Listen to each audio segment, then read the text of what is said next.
Mirad, como no hay cosa más bonita que seguir un itinerario personal en el que alguien ha sido transformado directamente por Dios y que ha sido resucitado en vida, porque todos los que vivimos estamos vivos para siempre. Pues no hay nada más bonito que seguir el ejemplo de alguien que ha conseguido tener al Señor cerca de sí durante toda su vida. Y os voy a presentar un libro que habla de él. Hoy quiero hacer un monográfico de este personaje que a lo mejor para muchos es un poquito desconocido, pero es una maravilla. Es el beato Carlos de Foucauld. El beato Carlos de Foucauld, del que presento ahora este libro que se llama El olvido de sí, escrito por Pablo Dors, que es un sacerdote escritor. Es un libro maravilloso. Yo estoy convencido de que, fijaos lo que os voy a decir, tú lees este libro, que es un relato autobiográfico novelado de él, del beato Carlos de Foucauld, francés, que te acercas a este libro, tu vida cambia, seguro. Porque quizá después de San Francisco de Asís, la persona que más ha conectado directamente con una vida de pureza y de radicalidad con el Señor es Carlos de Foucauld. Y es un hombre además entre el siglo XIX y XX, un hombre muy moderno, con las ideas muy modernas. Esto lo digo porque el Señor no nos crea como un lote. Los hombres, las mujeres, las plantas, los árboles, No, el Señor crea individualidades, crea una persona, crea un mineral, crea un tulipán. Al Señor le interesan las cosas por su individualidad. Por eso la respuesta de cada uno, en nuestro caso como cristianos, no es de lote, no es de bulto, sino decir, yo tengo que responder a la llamada que el Señor me hace a conquistarme el corazón, que esa es la llamada de Dios. Lo que decimos vulgarmente como llamada a la santidad, ahí parece más bonito decir que esa llamada a conquistar el corazón, porque si no parece que la santidad es una carrera que uno tiene que hacer, tengo que ser santo. No, es la llamada que el Señor te conquiste el corazón. Y una persona conquistada por Cristo fue él.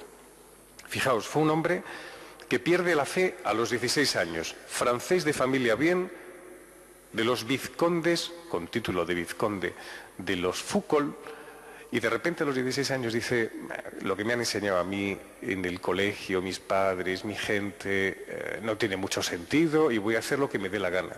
Y se define él a sí mismo como una persona que era todo egoísmo y vanidad. Y encima siendo un adolescente, triplicado, triplicado, que es terrible, ¿no?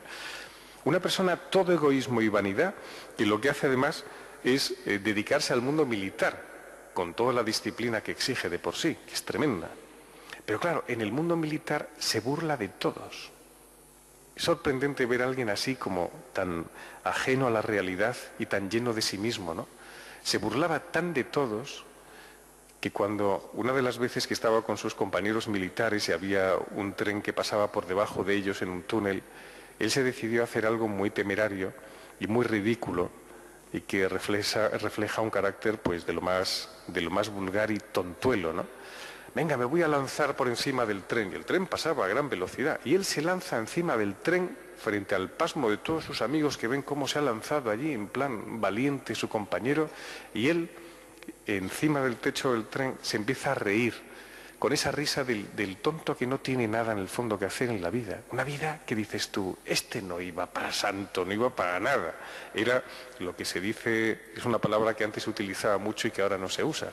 Un poco majadero, un poco tontuelo, un poco tonto. Se va, fijaos bien, todo esto sin haberse encontrado todavía con el Señor, con una prostituta, con él, a Argelia y con los militares. Esto fue un escándalo en la Francia de su tiempo, porque todos le dijeron, te vamos a degradar de tu condición de militar, porque esto que estás haciendo no tiene sentido. Y él se burlaba en la cara del superior. Este era el que dentro de nada puede ser Santo Carlos de Foucauld. Para que no perdáis nunca la confianza en la acción de Dios, cómo le puede a uno transformar. Se convierte entonces en un explorador de toda la zona norte de África, de Marruecos. Cuando ahora vamos a todos los viajes organizados que te dicen vamos a Fez, a Marrakech y tal, todo eso lo descubre él. Fue el primero que lo cartografió, el primero que lo escribió y de hecho ganó una medalla de la Escuela Francesa de Geografía por haber llevado adelante sus estudios. Pero claro, durante todo ese tiempo Dios va actuando. Dios le va diciendo cosas y le va soltando aquello, los lazos que le va tirando para cogerle hacia su corazón. Y él dice unas cosas muy bonitas de ese tiempo, que son como la experiencia que él va cogiendo durante los años que está en el desierto. Daos cuenta que estar en Marruecos a finales del siglo XIX, principios del XX, tenía que estar disfrazado, y se disfrazaba de judío. No podía pasar como un occidental, sino como un europeo, sino como un judío. Y entonces se pone en contacto con mucha gente del Islam y él termina diciendo: los caminos de Dios son inescrutables, frase típica, ¿no? Seguramente nunca habría accedido al cristianismo en el que fui educado sin mi fascinación por el Islam. Se encontró con Jesucristo después de haberse topado con el Islam. Fue la devoción de los musulmanes, la sencillez de su dogma y de su moral, lo que algún tiempo más tarde me conduciría al aprecio de mi propia tradición religiosa. Debo mi fe cristiana al Islam. Curioso. Dice más adelante: la idea de la aventura, en su sentido más directo y elemental, está detrás de esta otra gran aventura, la aventura de la vida espiritual, que emprendería años después y para la que ésta, sin saberlo, me estaba preparando el corazón. No se puede aspirar a la santidad sin el temple de un aventurero. Lo repito porque esta frase es maravillosa. No se puede aspirar a la santidad sin el temple de un aventurero. ¿Quién puede soñar con ir lejos en los caminos del espíritu si antes no ha soñado con ir lejos en los del mundo? Ir lejos era para mí ser un pionero, un explorador y arriesgar mi vida. Y luego arriesgó su vida y fue un explorador y un pionero de Cristo. El Señor no toca la naturaleza humana, la desborda con su toque. No destroza nuestra naturaleza, la amplifica. Hay que ser verdaderos aventureros. Yo no puedo ir a la oración como un estado de, bueno, voy a racanearle al Señor 6 minutos de conversación. ¿Qué es esto? Si el Señor merece toda nuestra pasión de aventurero, mucho más apasionante que la que él vivió explorando las tierras de Marruecos. Por eso él luego se quedó con el Señor. Se ordena sacerdote y se queda en una ermita pequeña en mitad del desierto todo el día en adoración. 8 horas al día de oración, de ayuno intensivo. O sea, un hombre que dice, si Dios existe y yo le puedo traer todos los días como sacerdote, yo quiero estar con él apasionadamente como un explorador, que todos los días va descubriendo cosas nuevas en él. Gente así, uno se la quiere devorar. O sea, dice, yo no quiero dejar de leer cosas así. Porque basta ya de una vida un poco mediocre que hacemos nosotros compaginando las cosas nuestras con las cosas de Dios. Cuando el Señor te dice, mis cosas son las que tienen peso y las que te dan a ti seguridad y serenidad. Tus cosas son las que te crean incertidumbre y hasta que no te des cuenta no podrás entrar en mi camino.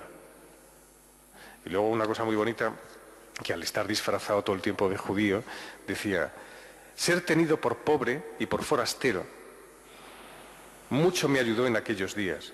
Aprendí a ver el mundo desde abajo, decía él, que es como más tarde comprendí que era el lugar más universal y de donde el Señor se puso.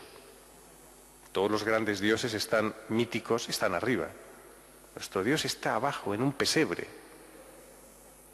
Y está callado 30 años. Está desnudo en una cruz. Es que todo es lo bajo en él. No tiene miedo a rebajarse. Y luego hubo mucha gente que le ayudó. Allí estaba su prima, una prima suya de la que se enamoró perdidamente y que ella le iba leyendo textos de un gran escritor del siglo XVII y tal.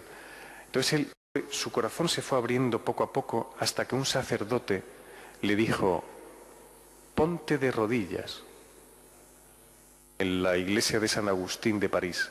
No sé si habéis estado en la iglesia de San Agustín de París, ¿no la he visto? Ahora no la recuerdo muy bien cómo es San Agustín. Lo malo ahora de las iglesias en París es que están casi siempre solas, están abandonadas, ¿eh? Te encuentras un chico joven, me refiero a horarios no de misa, pero te encuentras un chico joven, 15 por aquí, 20 por allá, una señora mayor, tal. Da mucha penita encontrar los espacios tan consagrados al Señor de repente así, ¿no? Abandonados. Entonces él le dijo, ponte de rodillas. Y él por primera vez se pone de rodillas delante de Dios. Y fue para él un descubrimiento. Y escribió, fijaos qué bonita. Esta para mí es la mejor postura para rezar, por la sencilla razón de que no se asume para ninguna otra actividad. ¿Quién de vosotros come de rodillas? No hay quien coma de rodillas. ¿Quién de vosotros lee de rodillas? No. O escribe, o desayuna o habla con alguien de rodillas. No. Sentado escribo y leo, de forma que no es difícil que cuando me siento para rezar, mi oración se vaya inadvertidamente hacia el trabajo, hacia la lectura.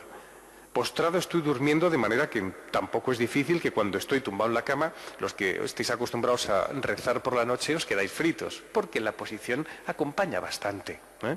Tú te tumbas en la cama y dices, voy a rezar al Señor. 2 segundos.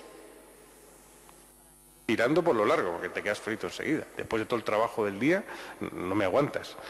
Cuando me arrodillo, en cambio, mi cuerpo le dice al espíritu que es para rezar. Eso es precioso. Es el único momento en el que tú, sabiendo que estás hablando con el Señor y estás distraído, pero estás de rodillas, dices, estoy en posición de oración. Dios se arrodilla cuando nace en Belén, sin retener para sí su condición de Dios. Que Dios se arrodilla cuando lava los pies a sus discípulos. Que Dios se arrodilla, en fin, cuando cae bajo el peso de la cruz. Siempre que me he arrodillado, siempre me he descendido, no me he equivocado. Las mejores decisiones de mi vida las he tomado de rodillas. De rodillas siempre se encuentra uno a Dios, porque la perspectiva de Dios es la de abajo. No os preocupéis si tenéis problemas de artrosis, ¿eh? Porque ahora, claro, dices tú, pues yo no me puedo poner de rodillas, no importa. El gesto del Papa cuando se asoma a la logia por primera vez, ¿os acordáis, Francisco, cómo nos invitó a todos a rezar? Él hizo el gesto, no se puso de rodillas, pero hizo el gesto de abalanzarse hacia adelante como para inclinarse. Qué importante es eso. Y desde entonces empieza a tener una certidumbre de Dios que no le desampara en ningún momento. Y dice una cosa muy bonita después de un viaje, os leo por encima, sobre todo para que tengáis atractivo y os entre como el gusanillo por conocer más a Carlos de Foucauld. Dice, cuando se va a Jerusalén y está una temporada, bastará que diga que allí confirmé lo extraordinariamente seductora que es la voz de Dios. Lo extraordinariamente seductora que es la voz de Dios. En realidad no hay nada ni nadie que pueda seducir tanto como la voz de Dios. Claro que también es una voz inmensamente respetuosa. Los seres humanos no estamos acostumbrados a que se nos conceda tanta libertad. Tanta libertad nos emborracha y nos asusta. Por eso creemos que estamos en silencio, porque gozamos de una libertad enorme. No oímos nada, es la libertad de no oír nada, pero es que el Señor está actuando. Y la voz del Señor es muy incisiva. Y como dice él, no hay nada más seductora que esa voz. Lo que comprendí en Nazaret fue que en la oración es necesario arriesgar. Dios siente debilidad por los temerarios. Cuanto más dispuesto está el hombre a perder, más es lo que él gana. Esto es para rezar un año entero. O sea, esto es para estar un año entero diciendo, yo quiero ser así. O sea, yo quiero arriesgar. Igual que él se arriesgó como un tontorrón encima de un tren delante de sus amigos para demostrar que era muy valiente. El Señor le gustan los temerarios que dicen, hoy me voy a pasar un día tranquilo con 2 libros acompañándome delante del Señor en el sagrario de rodillas. Eso al Señor le entusiasma porque ve que tu corazón va en serio. Va en serio. Más cosas os podría decir de él, pero sobre todo os dejo el interés del personaje. Carlos de Foucauld, el libro se llama El olvido de sí, que no deja de ser muy hermoso y está escrito por Pablo Dors. Un hombre que al final, en la época final de sus días, cuando no puede tener la reserva del Santísimo en mitad del desierto, él se enamorará del sagrario vacío, como el Sábado Santo, y dirá, el sagrario vacío es un lugar de las posibilidades más grandes, porque solamente que entre Dios es la posibilidad más grande. Y piensa que uno tiene que ser un sagrario vacío para acoger a Dios. Que el objetivo en mi vida es ser como un sagrario vacío, donde te quedes en nada para que pueda penetrar Dios. Pues que nos sirva para, si me quiero acercar a Dios, que lo haga con todas las consecuencias.